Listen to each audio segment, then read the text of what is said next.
Достар, барлықтарыңызға сәлем. Сіздер мен Назгүл. Бүгін баялдыдан салат жасайтын боламыз.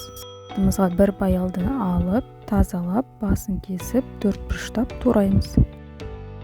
Баялдыны бөлек ыдысқа салып, үстінен 2 ас қасық жүгері крахмалын салып, жақсылап араластырамыз.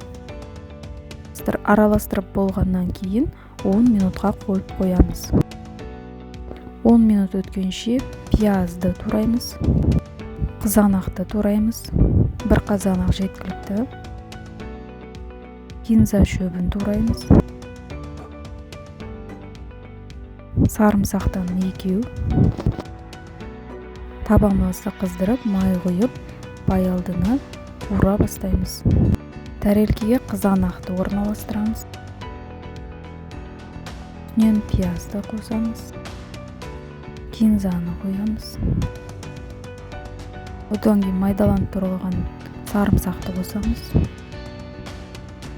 Қуырылған баялдыны қосамыз. Достар, менің каналымда басқа да салаттың рецептері бар, қарап көрсеңіздер болады.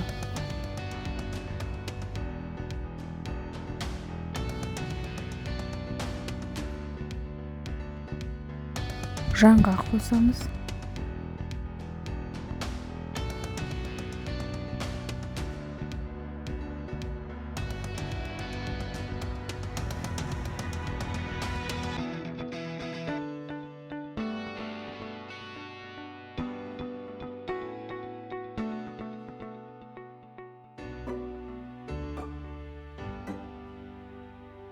Жақсылап араластырғаннан кейін үстіне бальзамикалық тұздықты құямыз.